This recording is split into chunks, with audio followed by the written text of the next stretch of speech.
Rövşən müəllimin söhbətində isə, Rövşən müəllimin söhbətində ki, bu Allah siz deyirdiniz. Rövşən müəllimin söhbətində mən onun heydərçi olmağını deyə bilmərəm, amma ki, olan sözü deyəcəyəm. Mən çünki ona təzə qayıtdım 93-cü ildə. Bu hadisədən sonra Heydər Əliyev uca spikerliyə gəlir.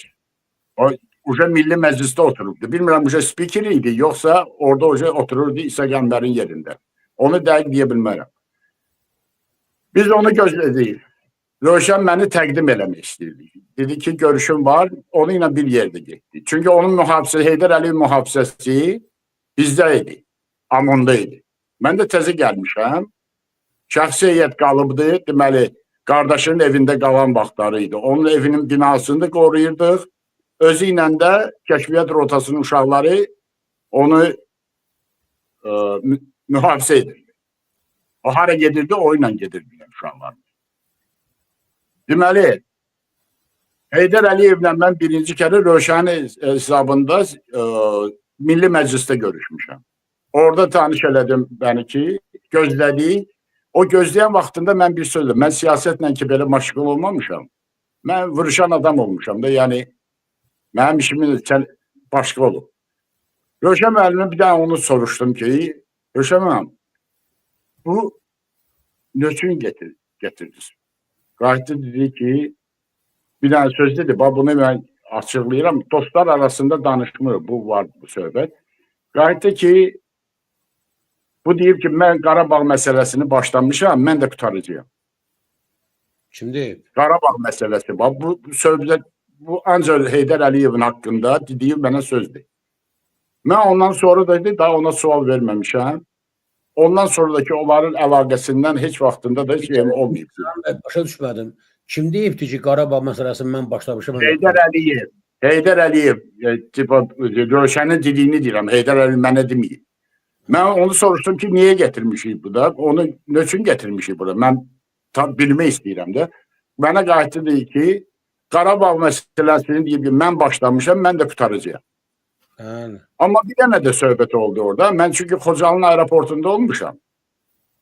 Orada bilmirəm, Kazaryan idi ya kim idisə, Stepanakertin elə bir yine o vaxtda Xankəndin o vaxtında oranın katibi ölmüşdü. Sovet dövründən qalan katib ölmüşdü. Onun ölüsünü Yerevandan getirmişdilər Qarabağa. Xocalının aeroportuna getirmişler. Bizi aeroporttan çıkarttılar. Aeroporttan bizi çıkarttılar. Ora Daxili İşlər Nazirliyinin eserinin, Daxili İşlər Nazirliyinin spetsnazı girdi. Daxili qoşunların qırmızı biletliləri girdi. 2 metrli oğlanlarıydı onlar. Onlar girdilər aeroportu götürdülər Xocalının aeroportuna. Bizi qırağa çəkdilər ki, siz orada iştirak eləmirsiniz. Günləri onlar o daxili qoşunlar baxıcı orada. Orada 2 samolyot geldi. 2 samolyot geldi, o tabutunu düşürttülər. Adamlar var idi Yaksoruk'un içinde. Oradan düştü. Orada bir maraqlı şey oldu ki, onlarla bir yerde de hərbiçilər geldiler. Kamuflajdaydılar. O özdeki bu ne diyeyim biz onu işte bey? O kartanı